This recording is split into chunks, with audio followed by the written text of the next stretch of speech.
And as soon as I exited the side of the building, there were guns and flashlights in my face and people yelling at me in Russian. And I held up my camera, photographer, photographer, and they put their guns down. And so I went over to where the vehicle was and my filming partner, and there was a lieutenant with a big hat, big smile.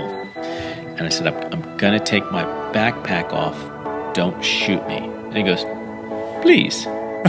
Please. It turns out that's the only English he knew was please. And so I took the backpack off, got in the car, and I'm like, oh my gosh, I'm like taking... Come into the light.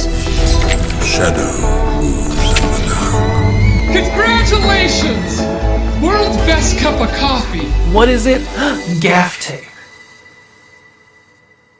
Well, hey everybody, welcome to Coffee and Gaff Tape. I am Nate Anderson, here joined once again with my buddy Daniel Larson. What's up, friends? And if you haven't listened or watched our podcast before, the purpose of Coffee and Gaff Tape is all about peering into the shadows of production, shining a little bit of light, celebrating... Not too much. Not just enough. Yep. Just enough light. And celebrating our community and learning from others about why they do what they do. And I think we have a really special treat for you today. Yes, we do. His name is Philp Grossman. You may not be familiar with the name, but if you've seen the HBO documentary on Chernobyl, you are familiar with his work. He is an adventure filmmaker, and really what that means is he's just taken his filmmaking craft all across the globe, working with the Science Channel, Discovery, Disney, all these different kind of media houses. Capturing things in just crazy locations. I think one of the interesting parts, especially today, is that he's a Red shooter. He made the transition over to Red, so we're going to be able to talk about workflows, how that all kind of like comes together, cameras, gear. But of course, the main purpose of Coffee and Gaff Tape is to really get into his story. Yep. And man, he has some doozies. Yeah. So, just all across the globe. Yeah, you guys I think we should just stop talking and just get to the interview. Let's get right into it. All right, here we go. All right, here we are with Philp Grossman. Thank you so much for being here. We truly appreciate the time you're spending with us. Happy to have you.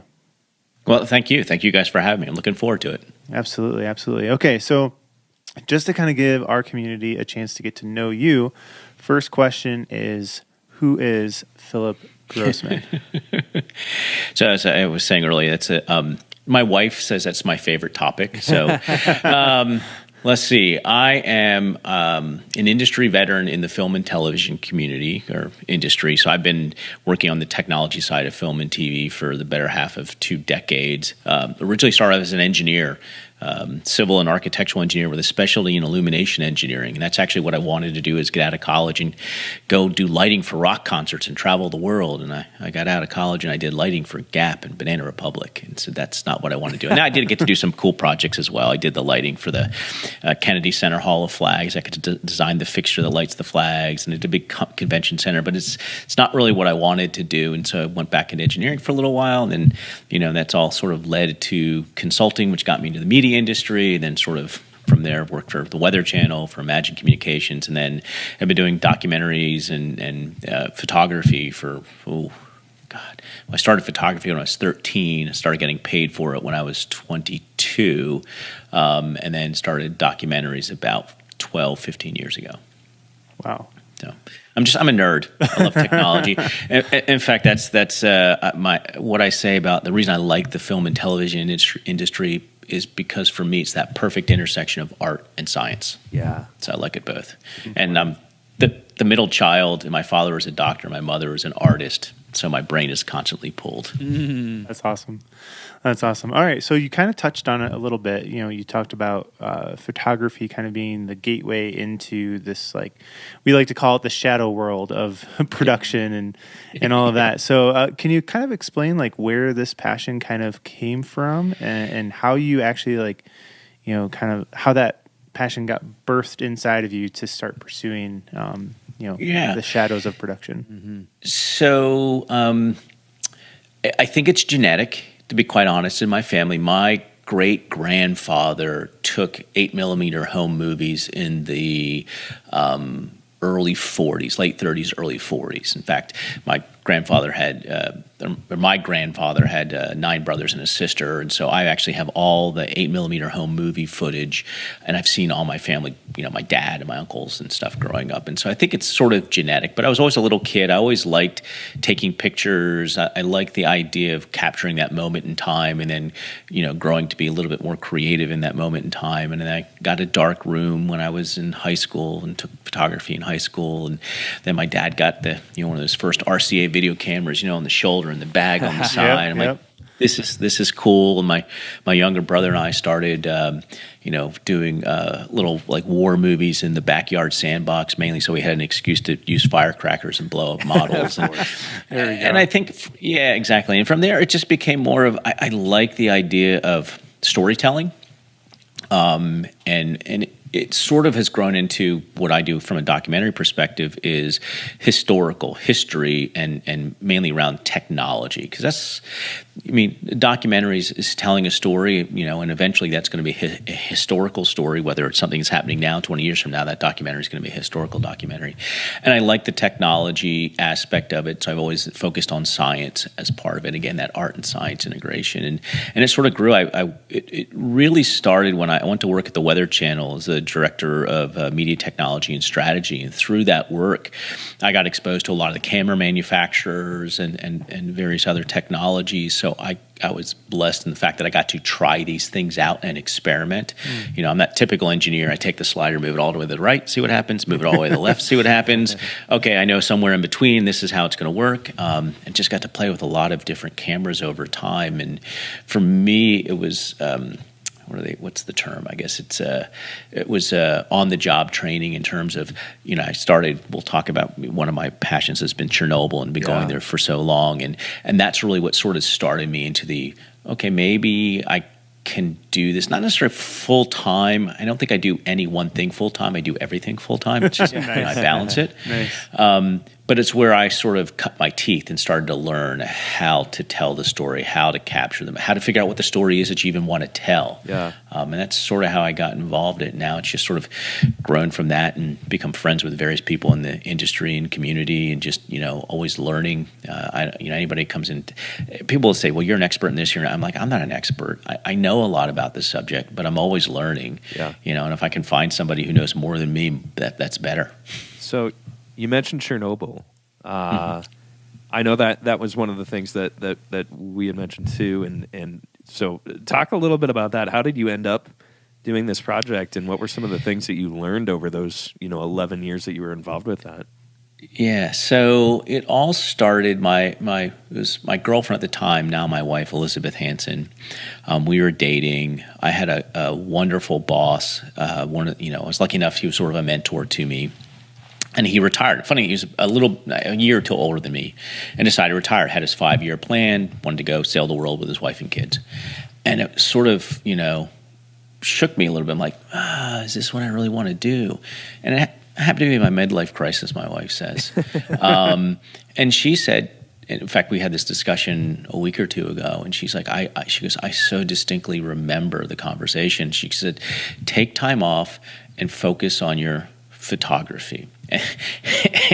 And for her, she really meant, I had done, like every photographer, you do events, you do weddings, things that generated cash so I could buy new equipment. That's mainly why I did it. Sure. But my fine art, she liked better than my event stuff. So she's really like, focus on your fine art photography. And so I started to say, okay, what should I do? And I sort of put my engineer hat on and said, why is Timothy Greenfield less known than, XYZ photographer? So, well, it's about, who they photographed first. So I started thinking, well, what can I go photograph? And everything sort of aligned at the time. It happened to have been about the 25th anniversary of the Chernobyl accident. I grew up near 3 Mile Island, 11 miles from 3 Mile Island. I was in 3rd grade. I remember being in Mrs. Murray's class when they started calling people down to the front office to evacuate.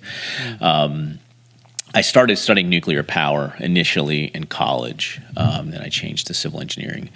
And my family happens to have emigrated from Ukraine in the 1900s, early 1900s. So all those things sort of went together. And I had worked for a period of time as an engineer doing what they call property condition evaluations, going into old buildings, trying to figure out what was wrong with them. And so I just always had that. I'd like that going and discovering thing. And so I said, I'm going to go to Chernobyl. And I jokingly say I met some dude on the internet. That's effectively how I got there. I was doing research. I Googled somebody or Googled the event, found a guy, started chatting with him, who's since become a good friend of mine, filming partner. We've traveled the world together. In fact, he's in Ukraine now because he lives in Poland. He's in Ukraine. I've helped raise money to buy supplies, and he and a whole group are now transporting them into Lviv, into the Chernobyl region. Wow. But that's sort of how it got started, And I thought it'd be a once in a lifetime opportunity. Went the first time for 5 days and managed to I guess we can say bribe our way into the control room of reactor number 4 on that trip, and then came home like, this is great. I'm going to do something else. And then his name's Arik Ponzinski, calls me and says, I'm going to go back again. Do you want to go? I said, yeah, but only if we go longer. I said, okay, let's go longer. So we went, and it was about on the third trip. At that time, my still girlfriend Elizabeth came with us, and we started chatting about what kind of story could we tell. And that was sort of the first time I really thought about documentaries and what they're telling. And I take a sort of contrarian view to documentaries, but all documentaries are biased. Every documentarian starts with, this is the story I want to tell, and then goes and seeks out the information that fits their narrative. And there's nothing wrong with that. It's human nature. That's how they do it. And I, coming from an engineering background, said, I don't want to do that kind of documentary. I want to, what kind of story can we tell? And that's where I started looking at stories and how people tell stories and reading books on it and those kind of things. And that sort of has led to, over 11 years of just doing it and becoming passionate about the history, about the story, realizing that, prior to 2016 and then 2019 with the HBO docuseries, that not a lot of people, in fact, most of the time I'd run into people like, I'm going to Chernobyl. Where's that? I remember once at NAB, I was at a booth and looking at a piece of equipment, and the young lady who was helping, said, I said, yeah, this will be great for Chernobyl. She goes, I've never been there. I said, you mean the site of the world's worst nuclear accident? She goes, no, never been there. so that's sort of how it got started, and just the passion, the people I've met, and it's just continuing to try and figure things out and understand truly what went on. I mean, there's a lot of things written about it, and I've learned through the process that, I'll hear one story from one person, and I'll hear another story from another person, and they're different. And then I'll hear a story from a third person, and you've got to sort of triangulate to figure out what's the truth. I mean, it's sort of like at an accident, the worst thing in the world is an eyewitness, because they always have a different view of what went on. And so there's some basic understanding of what happened with the systems there, but I want to delve in further. And then also, what was the impact? What was we have a view of what the Soviet Union was like growing up in the 80s and 90s, or 70s, 80s, and 90s. But what was their view like? And so that's sort of what drove into what the stories were about. Man, I love that. I love hearing about the power of storytelling, especially within production and within how your craft and your art. Yeah.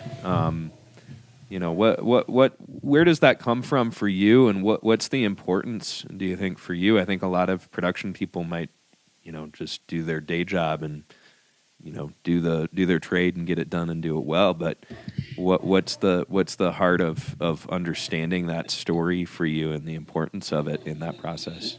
Right. So for me, I think I was that kid in the back seat of the car jumping up and down going, but why, Dad? But why? Why are we going this way? Why is the sky blue? Is that constantly why? And so for me, it is if I've had those questions and I hear stories that, and seen documentaries, I'm like, well, I want to tell the story. I want to get the information out there, help them understand it. And I think that was the real passion for it. And then making it interesting. I've seen, everybody's seen some documentary. They're just like, this thing was just dumb. I don't understand it. I don't understand what they're trying to tell. This never happened to me ever. Yeah, exactly. So, and I think again, very fortunate that I didn't have to earn a living at it. I had my engineering job and working with the Weather Channel and Imagine and Digital Glue and these different companies I work with. And so I was fortunate enough that I could learn my craft without struggling. And I think that happens with a lot of production people is they enjoy doing it, becomes a job for them. And especially on the creative side, I don't want to be a starving artist. I've come too far in my career on doing all kinds of other things, and I'm like, I don't want to be a starving artist. I know what kind of salary I like. So, so I think it sort of helped me not take on projects that I wasn't interested in, and so I've been able to just do more or less passion projects, things that interested me, and I think I've also sort of focused in on stories that, as much as possible, removed politics, and I use politics in the broad sense, whether it be religion, politics, where people have very passionate views, and try and stick to engineering and science, which for me I understand.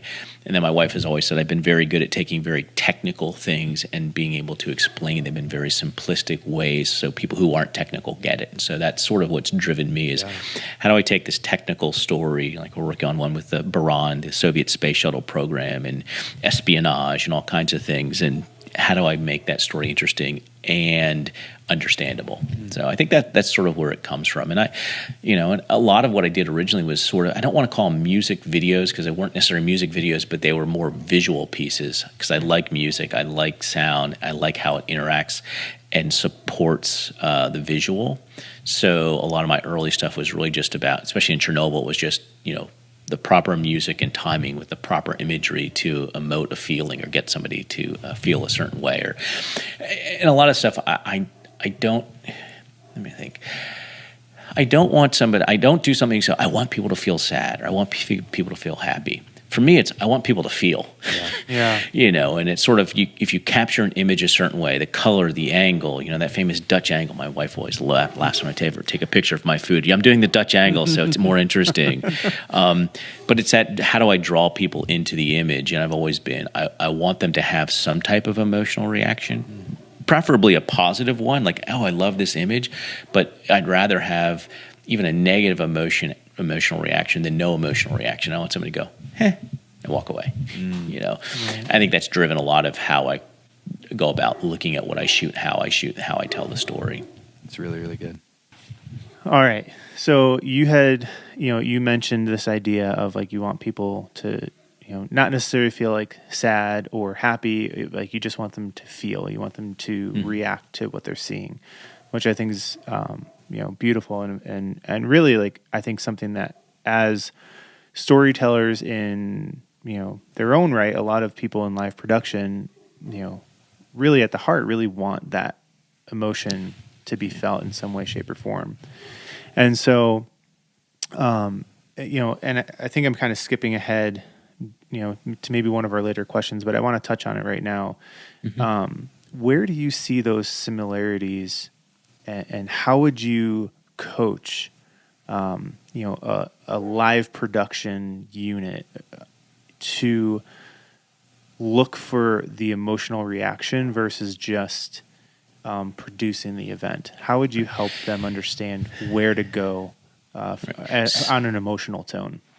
So I think the first thing would be it's camera angle.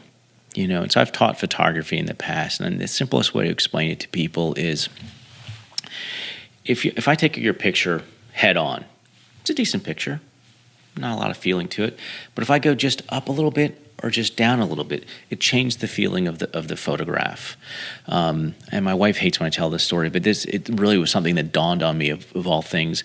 I had adopted a dog the first time, but this was before I met my wife. And Cesar Millan's show had just started, The Dog Whisperer. And so I was trying to train my dog and watching this show. And Cesar Millan said, never pull back on the chain, because that's the strongest part of the dog. If your dog isn't paying attention, pull sideways. It gets them off balance, and they pay attention. And it dawned on me in my photos, that's sort of what you want to do from an imaging perspective. If your image is different than what a normal human being sees, your 48-degree field of view, which is normal, and you're at, between 5'5" and 6'2", whatever. That's what you normally see. So if you're trying to create images that have an emotional value, change the framing. So the Dutch angle, or a little bit lower, or a little bit higher. So think in your storytelling, what do you want to do? Now, in a live production, you're sort of limited to where the camera can move and what technologies you have, but think through that and how's it going to portray. If you want something that's very uplifting and rising, probably have a higher camera angle on somebody.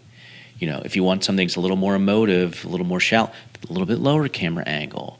And of course, the music plays a big part of it as well. And again, in a live performance, it's going to be a little bit different. You're restricted. But I would really teach people or instruct, think about the camera angles and what you're trying to do. I love concert videos. I love music in general. I like going to live concerts, and sometimes I get annoyed.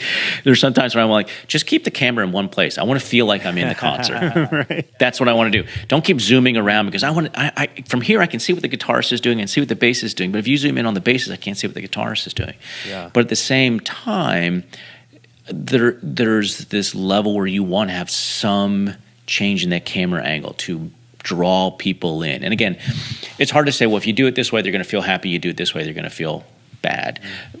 But it goes to the point is they're going to feel different. If you do something outside of what they're used to, they're going to feel different. In fact, I was lucky again to have a professor in college who, I wish everybody had somebody like this, where they really care about their students. And when we all graduated, the seniors in my program, there's only about 12 seniors that graduate every year. He would have a dinner. He would cook for the entire program, and he would give a book to the graduating seniors. And the book he had two rules for the book. One was he had to have read it himself, and two, it had to pertain to the individual. So one guy was going on to get his PhD in math, so I got a book on Fourier analysis. I got Ayn Rand's The Fountainhead. So if you haven't read that book, it's all about why do we do it this way? There's got to be a different way to do it. And I think that's sort of always been my philosophy. Whether I think about it or it's become an inherent way I do things, I try to do it a little bit differently.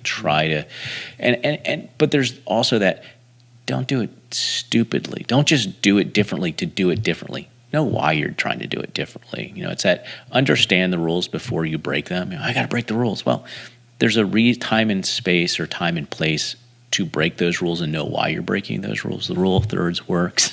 You know, the Fibonacci, the square, it works. But learn how to adopt them and adopt those ideas and make them fit into your storytelling. And it's something you can't just get out of a book. And that's how I really learned, was just by doing it. And the beauty of digital is I get instant review. I can shoot it and go, that's not what I thought. In fact, I can remember the first time that I took a photograph and what I saw was on the digital image. A lot of times you think you're taking a picture and then you look at it and you're like, it's not really what I saw. Yeah, right. But it was New Year's morning. It was in Gdansk, Poland, sun rising, and I took this photo. And when I happened to have been leaving that afternoon, and finally got on the plane a couple hours later and popped up the laptop and started looking at photos, and I was just like, that's what I saw. Wow. You know, and then I was able to equate those two things. So now I know the kind of images that I like, what I consider my style, and it's something. If people go, what do you do to create your style? Nothing. You just be yourself. It just has to be natural, and you'll figure out what that is. Mm-hmm. That was great. Mm-hmm.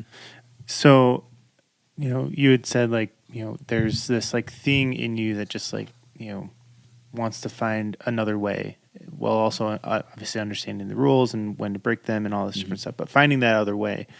And, you know, I feel like there's, you know, this thread in your story where it just, you know, seems like somewhat unconventional.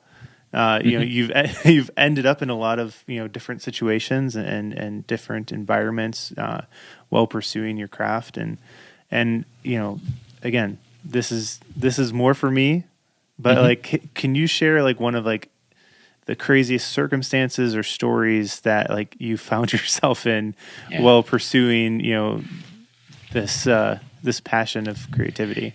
Yeah, well, there's two. I'll tell you two. All right. So the first one was in July of 2014. I'd gone to Chernobyl.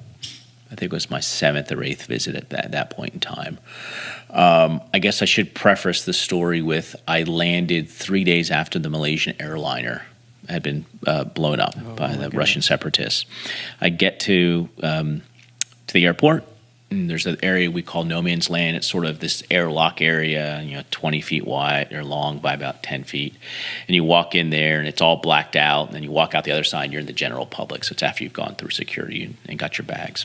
And I walk in there, and I've got my backpack, got my Pelican case, and a guy walks up to me and goes, carne.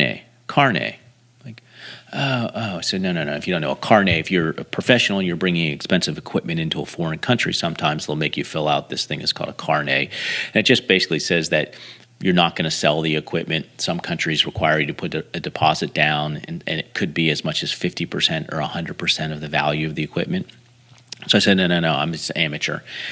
The next question was, do you have a vest? I'm like, no. And then he goes, do you have a helmet? I said, oh, no. And I realized he thought I was a reporter because it was when the Donetsk region, the war had started in the Donetsk. And I said, no, I'm here. I jokingly said, I'm going someplace safe. I'm going to Chernobyl. And he just sort of looked at me and let me go. And so on that trip, we had gotten permission, again, because I've gone so many times, and my filming partner knows the managers at this thing. We've asked for permission for these things.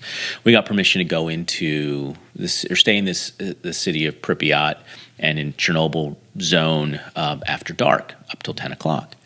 So we were trying to figure out a best place to sort of get a photograph and film as the sun was setting so we could catch the reactor with the sun setting. And the best place to do that was on the roof of reactor number 5, which was under construction at the time the accident never completed. So we went up onto the roof. Technically, you're not supposed to be on the roof. And the sun went down, we finished shooting, and I took my time coming back down through the building. Since it was dark, I had my headlamp on. I figured I'd do a little exploring. We weren't on any timeline. And as soon as I exited the side of the building, there were guns and flashlights in my face, and people yelling at me in Russian. And my Russian is poor, even after all these years, but I knew it said, "Я не понимаю по-русски, я понимаю английский, я понимаю английский," which means, I don't understand Russian, I understand English, do you understand English? And they're like, "Да, немного," which means yes, a little bit. And I held up my camera, photographer, and they put their guns down and Oh my goodness. waved me over. So I went over to where the vehicle was and my filming partner, and there was a lieutenant with a big hat, big smile. And I said, I'm going to take my backpack off. Don't shoot me. And he goes, please. It turns out that's the only English he knew was please. And so I took the backpack off, got in the car, and I'm like, oh my gosh. I'm like taking discs out of my camera and like dropping them behind the seat. I'm like, I have no idea what's going to go on. They take us over to the police headquarters. And I brought out my iPhone, and I just said, so we're just taking pictures. Well, one of the photographs in my phone was the Sony FS700 that I sort of took as a beauty shot for Sony. And they're like, that. And I'm like, oh, crap. I said, just marketing. And so they go inside, and my phone, we got to show them something. So I pull out my GH4, and I pull out an Odyssey 7Q, which if you don't know, it's a monitor, but it's actually a 4K recorder. Okay. Which was connected to the FS700, so I could capture in 4K RAW. And I showed them the two cameras. And fortunate for them, they didn't ask me to turn it on because they didn't have the cable to actually connect the GH3 and that, or GH4 and that. So they started going through the pictures on the camera. And they just, I had to delete any photo of the reactor. I'm like, I can just delete all of them. He goes, no, just reactor. So I was going through delete. So we finally finished that. We signed some paperwork, said we'd never do it again, blah, blah, blah. Went back to the place we were staying, and of course I just, retrieved all of them. If you delete and you don't use the thing, you can recover photos. The photos. So that was quite interesting. But so the other one that happened relatively recently, 2018. It was the first. I think the first and probably one of the only times that I was on one of these adventures where there was a point where I wasn't sure if I was going to make it home. So we'd gone to Kazakhstan to film the abandoned Soviet space shuttle, which is in the middle of an abandoned hangar in the middle of the desert, Kazakhstan, in the Baikonur Cosmodrome. Of course, I'm sorry, not Cosmodrome, Uzbekistan, sorry. Uzbekistan. We're going actually to see Aerolisk 7. It was just the Russian biological chemical weapons factory, which used to be on an island. This was actually 2019. And we got there. I knew it's in the middle of the desert. We got to Moynak, which is a small little village in Uzbekistan, and it's about 60, 70 kilometers from where the Airlift 7 was located. Like I said, it used to be an island in the middle of the Aral Sea, but the Aral Sea has been drained because the Russians wanted to irrigate cotton fields, and they wound up, it's one of the largest ecological disasters in the world. This thing went from like the third or fourth largest sea to, I think, the 15th or 16th now. Wow. So I knew there'd be no cell service, so I brought a satellite phone, and it took us 3 days. We found somebody who would take us up. It's about a 3-hour drive, although it's only 60 kilometers because you're literally driving through the desert, and sand dunes. And so we get to where the laboratory is at the first location, and a kilometer from that is where the town was. We get to the laboratory, blown up, completely destroyed. It turns out 4 days before we got there, the Uzbek army destroyed it. Now, we jokingly say they knew we were coming and they didn't want us to document any of it. It's not why. It's a contested border area because, again, remember, it used to be an island and the border ran between the lake through the island. It's no longer an island, so no one's really sure where the border is, and so they decided, the army, to use it for target practice to show the Cossacks it's ours, and we blew it up.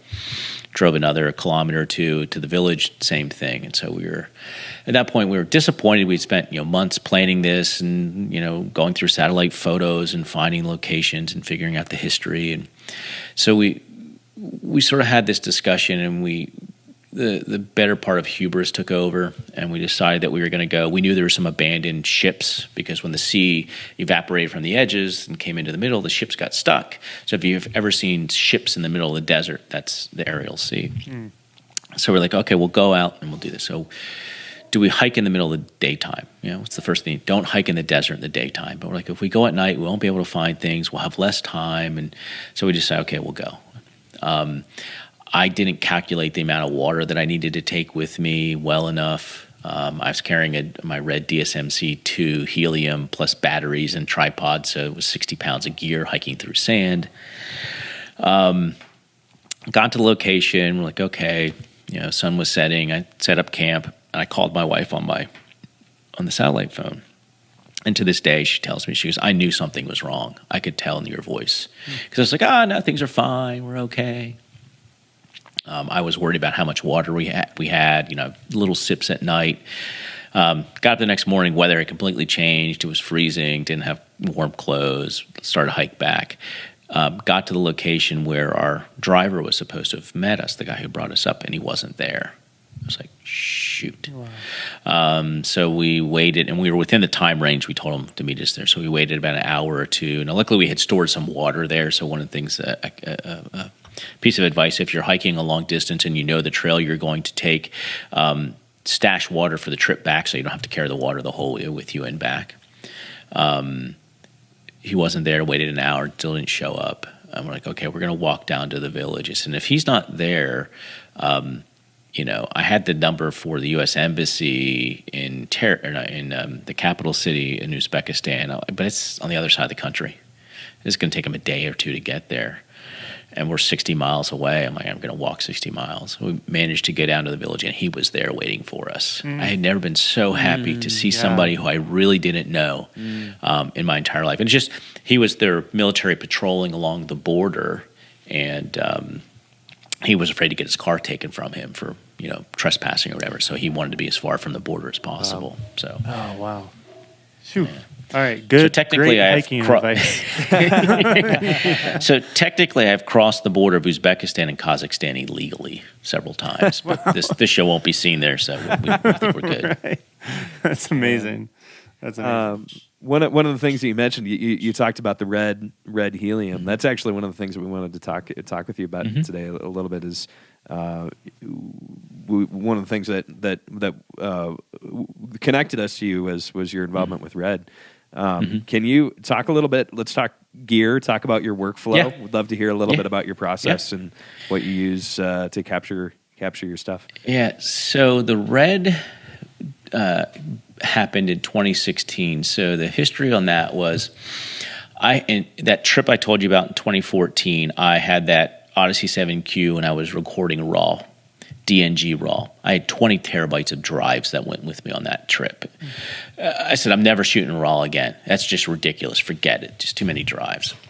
Fast forward a couple years, and I'm looking at Red and the raw. They get the raw format, the compressed raw. I said, this might work.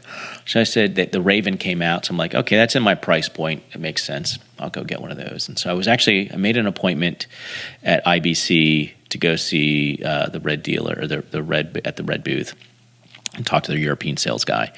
And on my way over, I ran into a friend of mine, Drew Janes, who owns DeFi, was a gimbal company. And I said, I'm going to go talk to Red. I think I'm going to get the Raven. He goes, no, get the Scarlet. It was only like 2,000 more. So there's so much more to it. That'll be great, blah, blah.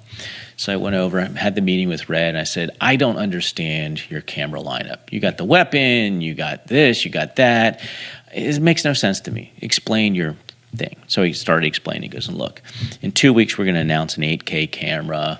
And if you put your money down on the Scarlet, you'll be in the Red family, so you'll get the discounted price. So I think when the Heliums came out, they were like $5,000, $10,000 off or something if you already owned a Red. So I said, okay, great. And it turns out that the Red 8K is also a 35.5 megapixel still image.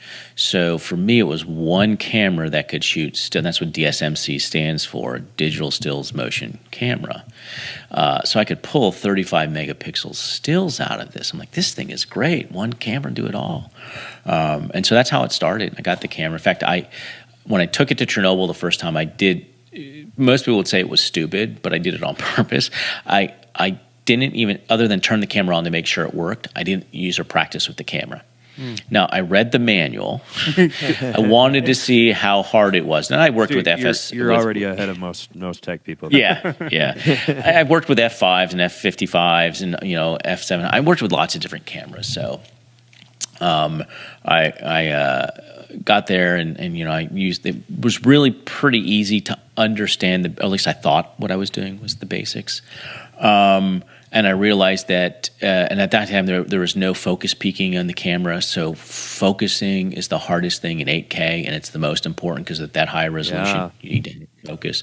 So needless to say, some of the first things I captured there weren't all that great, but I kept pursuing it and figuring these things out and taking the camera to weird places that they sponsored me to go to Reducation. So I covered my expenses, but they paid for the class. I went down to Texas. It was the company I'd actually traded in my all my FS7 gear for the Red, and that's where I bought my Red. So they said, hey, come down to the class. And so I was in the class, and again, my engineering nature, I asked like a million questions, and because I'd experience in broadcast as well, I was answering other questions for other people, and I understood the technology. And after that class, they're like, hey, would you like to come to the instructor's class and learn how to be in it? I'm like, that's great, love to.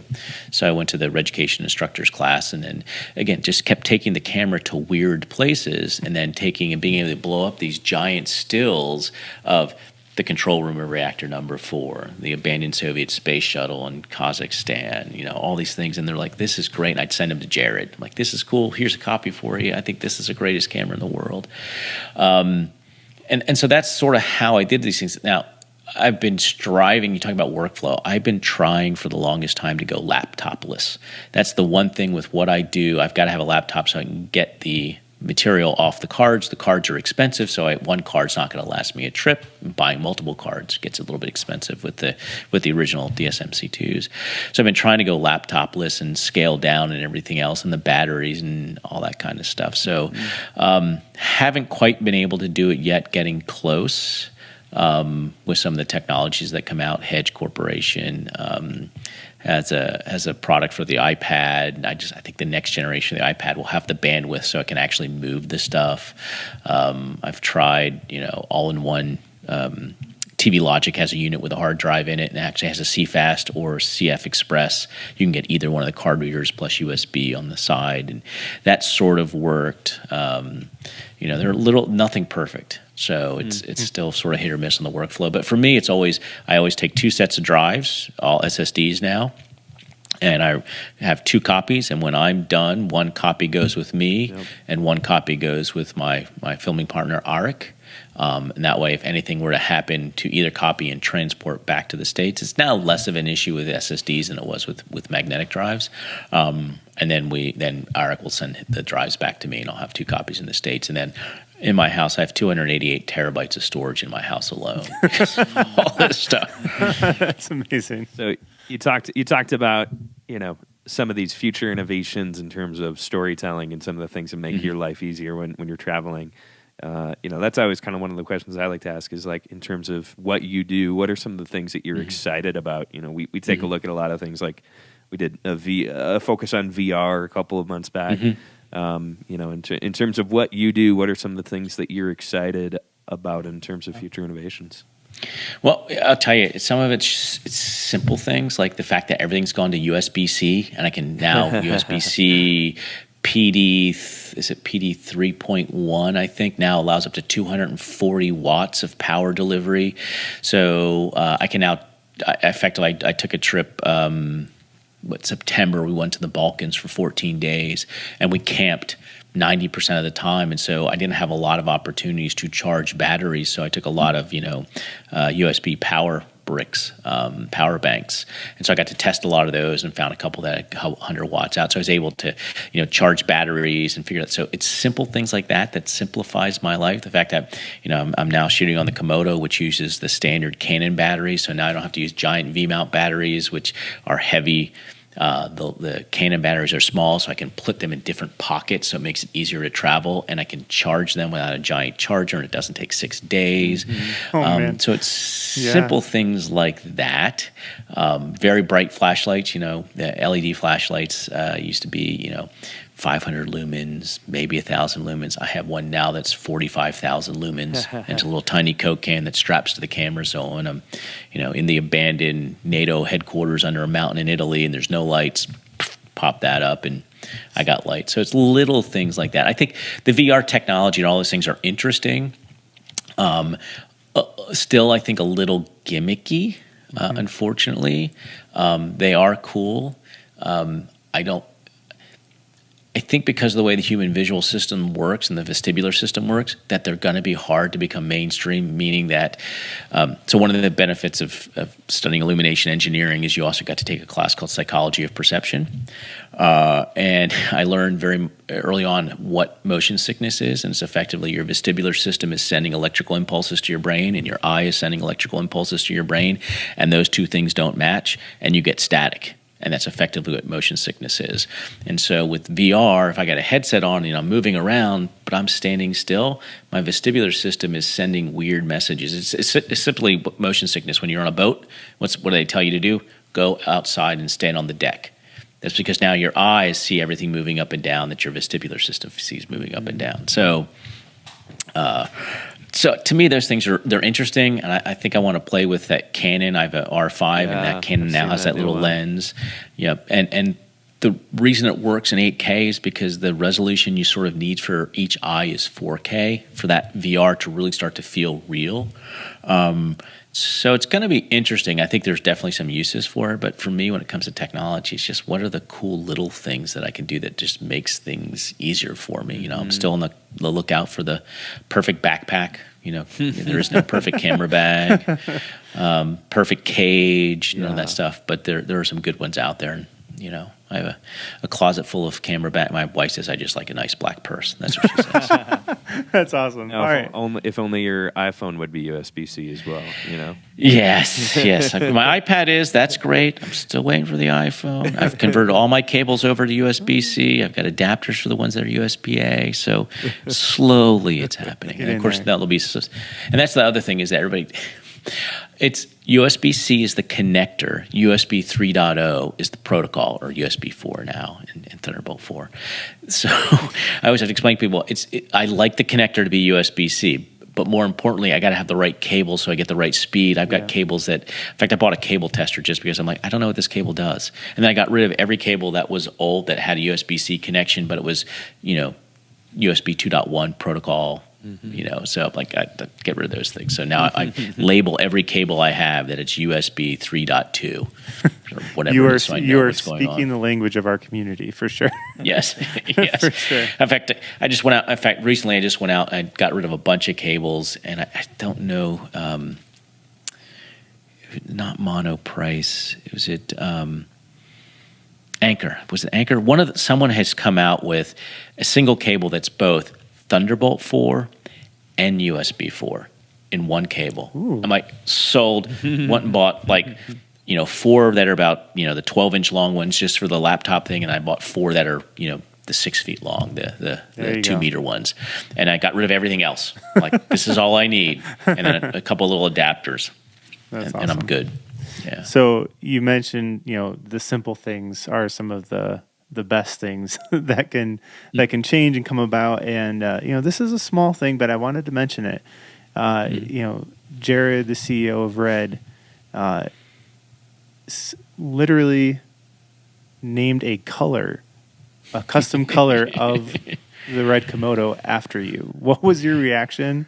And how did that even happen? So it's funny. It was Phil Holland's a friend of mine, and Jared, I know Jared's a friend of mine, and I had been dabbling with the idea of maybe doing a podcast type thing, not necessarily a full on show, but just interesting topics whenever they came up. And so I said, one thing I got interested in Red. I sort of know the history of Red, Jim Gennard and stuff, but I don't know, Jared's background and stuff. So I'm like, why don't we just have like a round table and talk about the history of Red and that kind of stuff. So they're like, sure. So set everything up and got things recording. And during that conversation, Jared had mentioned, so if people don't know about the history of Red, they typically, their first cameras that come out will be final production models of the camera, but beta software, and they're always white, and they're called Stormtroopers. So that's their typical model, and they may make 25 or 50 or 100 depending on the type of camera, so they can get it out in the field and being tested. And you pay a little bit more for it for the honor of getting the camera early, but you also get to provide feedback to Red on things that are working and things that aren't working. But with the pandemic, they're not sure if they're going to be able to get production up, and Jared is a tinkerer as well, so he's got all kinds of things for doing powder coating, and so we just were talking. He said, "What if we did custom colors on these things?" I'm like, "Oh, that'd be kind of cool." And Phil and I never thought anything of it, and then it turns out that we finished the recording, and it looked great. There was no audio. I know. So I didn't check the audio. I'm like, So it was a great conversation. And again, for me, it was valuable because I got to talk to Jared. I got to learn the history, the things that were interesting to me, which was the purpose of this. And then I think 2 weeks later, he posted that, he named it Grossman Gold, and the Not So Safety Orange. I was blown away. I had no idea. I got a million tweets and Instagram messages and everything else about it. And there's actually a photograph of me he had pulled to get the color. I'm standing when I went to Chernobyl when they were building the big arch in the safe confinement center or structure. I was standing on scaffolding about four or five stories up, and I had to wear an orange vest. So I had this orange vest, and I got this camera. It was a Sony camera, it wasn't even a red camera, but that's the orange that he colored it after. So he calls it the Grossman Gold. Yeah. So I was blown away. I never thought anything about it. So, but he does. I've sent him some really cool photos. I have a really great photo of the Buran, which is the Soviet space shuttle in this hangar, and I think I blew it up to 6 feet for him. And because it's on the helium sensor, it's a 2:1 aspect ratio, so it's really you see the wings. So wow, that is awesome. Yeah. All right, so we're just gonna shift gears just a little bit. Still in the red zone. Red zone. Please, I hope that's not a thing. But I'm coming back from NAB on the red eye, and my friend goes, was texting me, is that a red joke or a flying joke? I'm like, it's sort of both. It's both now. It's both now.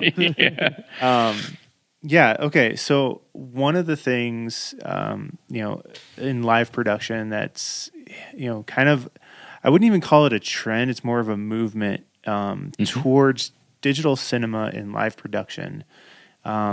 We've definitely seen it in House of Worship, and Even sports. Sports. Well, you they're know, filming with DSLRs now. Or yeah. And so can you kind of help, educate us when it comes to, digital cinema used in live production and maybe some of like the key differentiators, maybe key benefits of like what that movement is kind of producing? Right. So remember how I said you change the way something looks, change the angle, move things up, that draws people in. Digital cinema is a different size sensor, different color science behind it, and a different frame rate. And it's all those things. They were always refer to it when you see video. It's the soap opera look. It looks like a soap opera, and it's because it's a high frame rate. There's not a lot of motion blur, and the images are somewhat contrasty, in nature, and very, very colorful. There was a trend, I don't know, 4 or 5 years ago, 6 years ago, as log started becoming, a standard in cameras, and for people to understand log is a way of capturing more information. So, and it's logarithmic. That's where it comes from. So at the high ends and in the shadows and the highlights, it doesn't cut off real quickly. It sort of rolls off, and so you get a much flatter image. And there was a period of time where that's what every client or customer wanted. They wanted it to look log, because I think somebody started putting things out there and like, that's so cool because it looked different. Yeah. But from a cinematographer, that's just our starting point. That's where we start. So we have a lot of information to cover that. So now with Super 35, so most broadcast cameras are 2/3 inch sensors. So it's a tinier sensor. I think it's even below Super 16, a little bit smaller than Super 16. But now you have a larger sensor. You have the ability to have a bit more or less depth of field in the image. Not everything is sharp. If you're shooting at 23.98 and even 23.98 and then converting it to 29.97, you still get that look because you got the motion blur. It's just adding additional frames. So you get that more, the term used to be filmic look. That's what you did, filmic look. The way I got filmic look in the early days when I was shooting on a VX1000 was just I went into Premiere and changed my speed frame rate by like 1%, which forced the software to regenerate frames, which inevitably caused colors to sort of smear a little bit, and you got a little bit of flatter image. So you're getting... And it's a perception thing. And 20 years from now, it may change, and we'll go back to video because you want it to be live. Sports is going to 60 frames, 120 frames because they want it to be so live. That was the motion something or other that all the TVs have that now make everything look like video. Going the other direction. Turn that off. Yeah. But I think that's the thing that you got to look at. And again, you don't want it to become gimmicky. You want it to be part of that storytelling. Yeah. And so you're getting a slightly flatter image. You're getting a larger sensor, so you have a little more room to play with your aperture. So you can get a little bit broader or shallower depth of field. Really, you get a shallower depth of field is what we do with a larger sensor. And then the color's a little bit different. So I think that's really what that trend is. And then for me, it's also about sort of merging now that I can do my live production with more of a cinema camera. It's now going to match my pre-recorded stuff and the storytelling. So it now becomes a much broader story instead of this is live, very one look to it, and then this is storytelling and it has that more cinematic look. Those two things start to now become a much larger story, and they blend together, and there isn't that harsh. So human beings we're not sensitive to mild change. That's the whole thing. You put a frog in boiling water, it doesn't realize it because it doesn't understand mild. We don't understand mild change, even our eyes. It's sharp changes. So you move the slider all the way to the edge, increase the sharpness. Well, what this does by not having that big abruptness between what is perceived as live production and now looking more like a concert film, then anything else you do blends into that better, and you now have a much broader palette for storytelling in two different environments. That's how I look at it.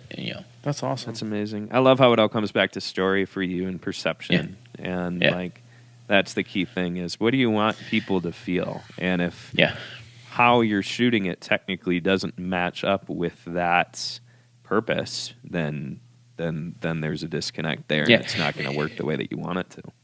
Yeah, it's funny when I did I hosted and produced a TV show for the Science Channel Discovery around Chernobyl, and it was my first real dive into formal storytelling. everybody's heard about 3-act play. I mean, I had the lead in the 8th grade play. So that was my world of acting. We're gonna have to schedule a whole new podcast just to hear about that.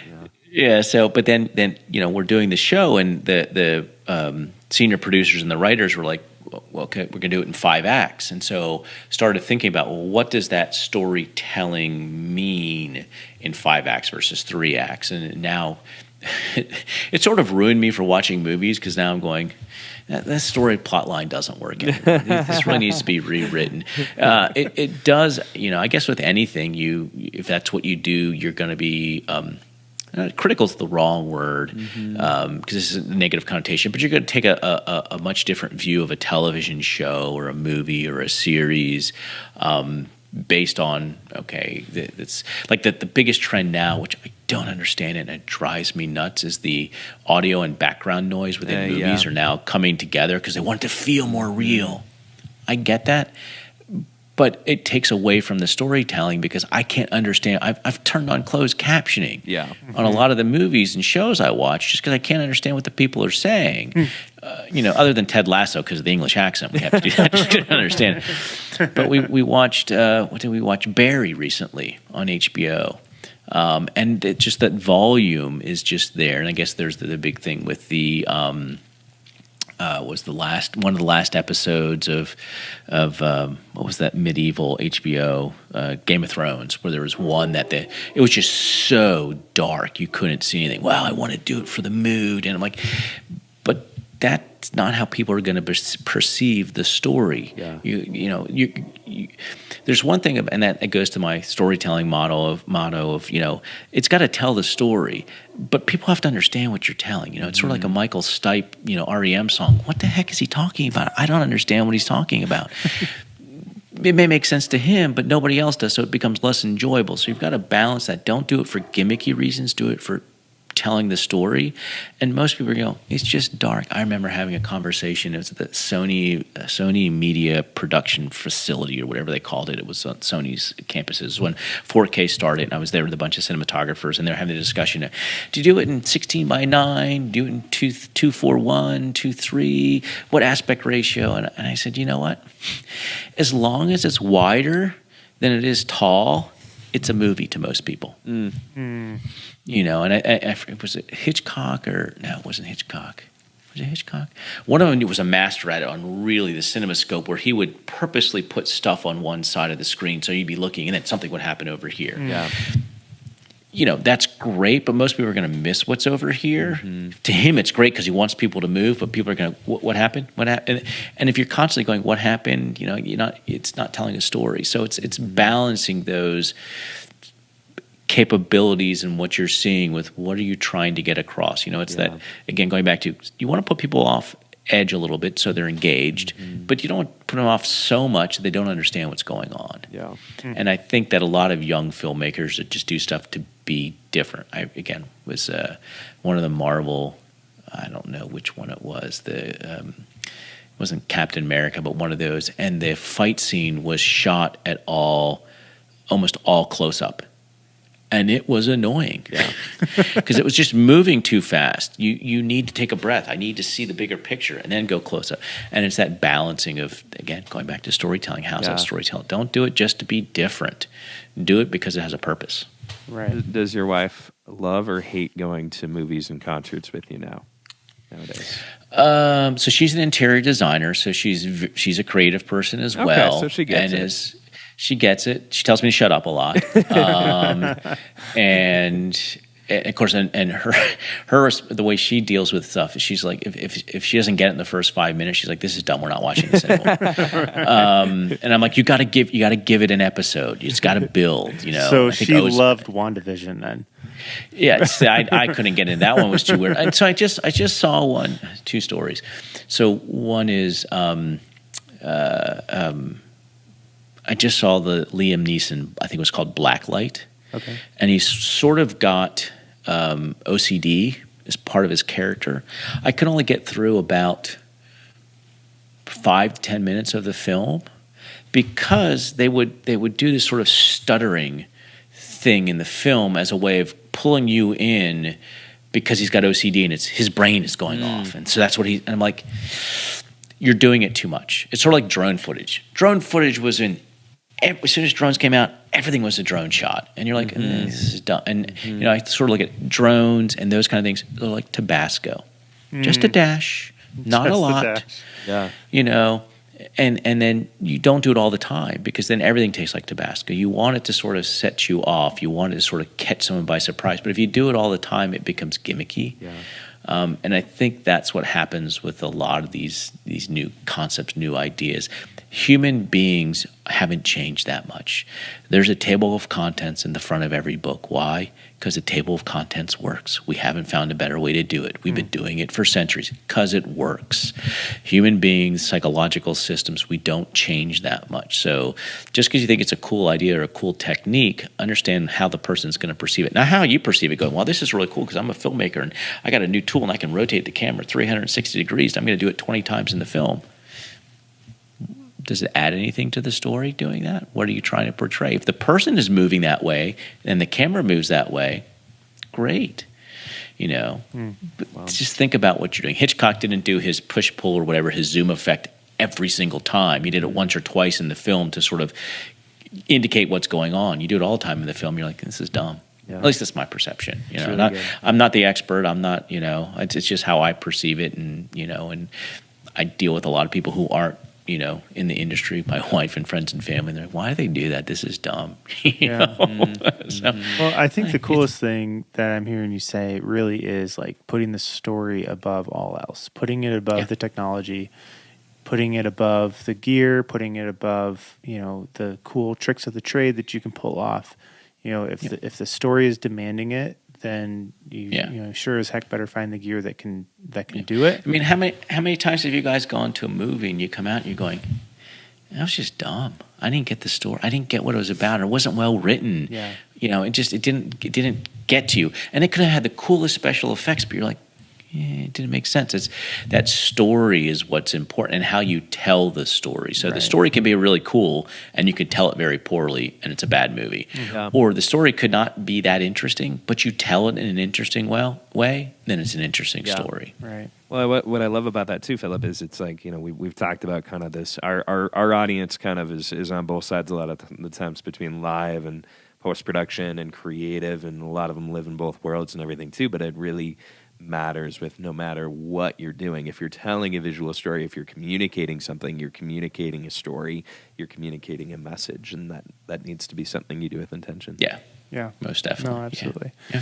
All right. We are getting dangerously close to the end of our time, but we always want to ask this one question, and I feel like it's bled out all along the way while we've been talking, but I want to specifically give you a chance to kind of share, like, what is the heart behind what you do specifically? We always say gear is great, but the heart behind it is what matters most. And so what is that for you? And if you could share that with us. Yeah. So for me, it's education. It's about educating people. Storytelling is about educating. Whatever the story is, you're educating. I love teaching,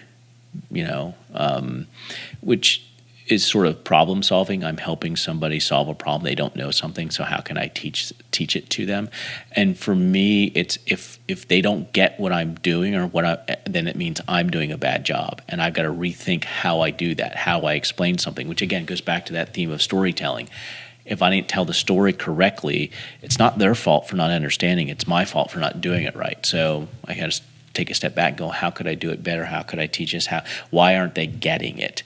And a lot of what I do in my documentary stuff is around very technical aspects, and I want to explain the technical aspects. So, how do we make it simple for people to understand?